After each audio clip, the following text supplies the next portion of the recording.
Halo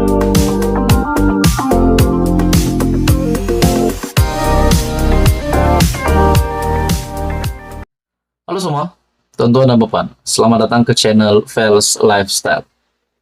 Sebelum ini kita mendengar nama Muhyiddin Yassin yang disebut-sebut oleh PDRM dan juga SPRM. Bukan Muhyiddin Yassin yang dicari, tetapi menantu Muhyiddin Yassin. Sampaikan, ini melibatkan polis antarabangsa ataupun Interpol. Bahkan, notis merah juga saya percaya sudah terlibat juga. Nah, dalam satu artikel dari Utusan Malaysia, akhirnya Timbalan Ketua Polis Negara membuat satu pendedahan baru berkaitan dengan kes menantu Muhyiddin. Kes menantu Muhyiddin, PDRM tunggu maklumat lanjut daripada SPRM. Kita juga tahu bahwa PDRM sebelum ini sudah menyatakan akan bekerja sama dengan penguat kuasa yaitu SPRM, Suruhanjaya Pencegahan Rasuah Malaysia, berkaitan dengan kes menantu Muhyiddin. Nah, kita juga tahu ini bukan satu kes yang kecil. Ini adalah kes yang besar, sehingga melibatkan Interpol juga. Dalam artikel ini, beberapa maklumat lanjut berkaitan aspek teknikal diperlukan daripada pihak SPRM bagi memohon senarai notis merah Polis Antarabangsa Interpol terhadap menantu bekas Perdana Menteri Tan Sri Muhyiddin Yassin. Difahamkan, aspek teknikal itu melibatkan maklumat dari sudut perundangan, kesalahan, dan sebagainya.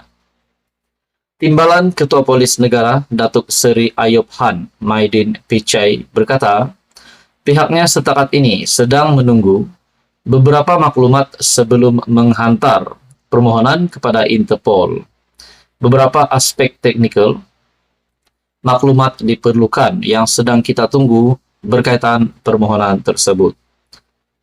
Apabila dilengkapkan, kemudian baru kita hantar permohonan rasmi. Katanya, ketika sidang akbar, selepas majlis serah terima tugas pengarah Jabatan Siasatan dan penguatkuasaan trafik JSPT Bukit Aman di Pusat Latihan Polis Kuala Lumpur. Terdahulu, media melaporkan SPRM akan memohon kepada PDRM untuk memasukkan nama dua individu termasuk menantu Muhyiddin ke dalam senarai notis merah jika gagal tampil untuk menghadapi pendakwaan.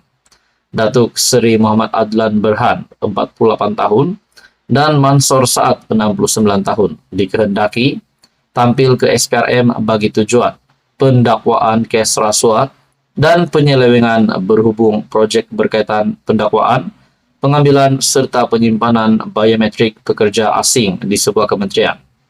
Bagaimanapun, Muhammad Adlan dalam satu kenyataan melalui peguam, Datuk Baljit Singh Sidhu, menafikan beliau lari. Nah, saudara-saudara, apakah komen Anda berkaitan dengan artikel ini? Akhirnya, satu artikel dari Utusan Malaysia berkaitan dengan kes menantu Muhyiddin, PDRM tunggu maklumat lanjut daripada SPRM. Halo semua, salam sejahtera Malaysia. Selamat datang ke channel Fels Lifestyle. Info padu, info hangat disediakan di dalam channel ini. Tuan-tuan dan puan yang amat dihormati semua, kita mendengar sebelum ini berkaitan dengan petition pilihan raya yang difailkan di 3 kerusi Perikatan Nasional, Kemaman, Kuala Terengganu, dan juga kita juga mendengar kerusi ataupun keputusan sama ada kerusi MP Masjid Tanah, yaitu Mas Ermiati dari Bersatu, sama ada kekal ataupun tidak akan diketahui pada 27 Oktober ini. Tapi yang kita sudah tahu, yang sudah sah, PN hilang Kemaman dan juga Kuala Terengganu. Nah, seperti apa yang dinyatakan Puat Zarkashi sebelum ini, bahwa 2 kerusi dari PN tersebut yang sudah disahkan oleh mahkamah, bahwa calon tersebut terlibat dengan rasuah. Beliau berkata, mereka patut didakwa menurut Puat Zarkashi. Nah, saudara-saudara, tuan-tuan dan puan, apakah undang-undang yang sepatutnya dijadikan sebagai satu penanda aras, siapapun juga calon yang terlibat dengan rasuah, apakah hukuman ataupun apakah denda ataupun kesan yang mereka patut terima supaya ini tidak menjadi ikutan pada masa-masa akan datang. Dalam satu artikel dari astroawani.com, senarai hitam pemimpin bersalah, kes rasuah bertanding pilihan raya. Ahli parlimen dan ahli Dewan Undangan Negeri Adun yang disabit bersalah, kes mahkamah berkaitan rasuah perlu disenarai hitam daripada bertanding dalam mana-mana pilihan raya.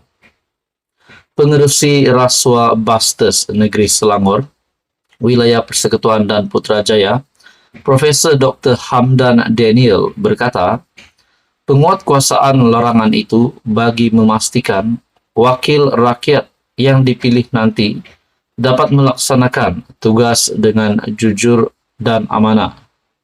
Pihak berkuasa seperti SPRM perlu mengambil tindakan sewajarnya supaya tidak membenarkan pesalah rasuah ini menjadi calon di mana-mana kawasan buat selama-lamanya, katanya kepada Sinar Harian.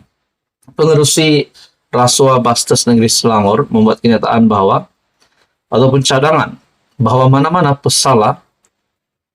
calon yang didapati bersalah oleh mahkamah terlibat dengan rasuah tidak dibenarkan lagi untuk menjadi calon kepada ataupun calon untuk mana-mana pilihan raya buat selama-lamanya.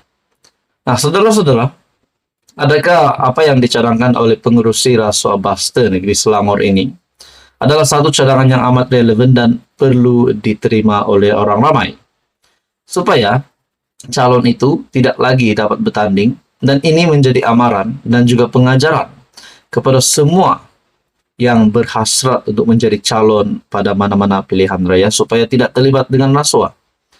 Tuan-tuan, bagi saya cadangan ini, secara pribadi saya setuju dengan cadangan ini, tapi untuk menjadikan kita mengambil satu kata putus berkaitan dengan selama-lamanya mereka tidak dibenarkan bertanding, menurut saya secara pribadi saya kurang bersetuju. Tetapi untuk bagi tempo ataupun beberapa waktu supaya calon tersebut tidak akan menjadi calon lagi, mungkin saya setuju. Mungkin dalam 10 tahun ataupun mungkin 15 tahun. Nah, teman-teman, dalam artikel ini lagi, menurut Hamdan Daniel, ahli parlimen berkenaan telah menyalurkan dana diperuntukkan kerajaan negeri pada waktu yang tidak sesuai, yaitu ketika berkempen. Sebelum menyalurkan apa-apa sumbangan, ahli politik dinasihatkan untuk membuat ulang kaji terlebih dahulu agar tidak timbul sebarang spekulasi penyalahgunaan dana. Bakal yang berhormat perlu lebih cakna dalam menyampaikan sumbangan. Jika tersalah langkah, ia bakal mengundang natijah yang lebih besar, ujar beliau. Saudara-saudara, artikel hari ini, senarai hitam pemimpin bersalah, kes rasuah bertanding pilihan raya. Kalau ini benar akan dilaksanakan, bagaimana dengan pemimpin PAS yang terlibat dengan rasuah semasa pilihan raya? Bagi saya ini satu kejutan baru lagi untuk Hadi Awang dan Muhyiddin Yassin selaku kepimpinan tertinggi PN selepas disahkan Kemaman dan Kuala Terengganu, calon tersebut terlibat dengan rasuah. Saudara-saudara, teman-teman, teruskan bersama di dalam channel ini untuk info yang seterusnya.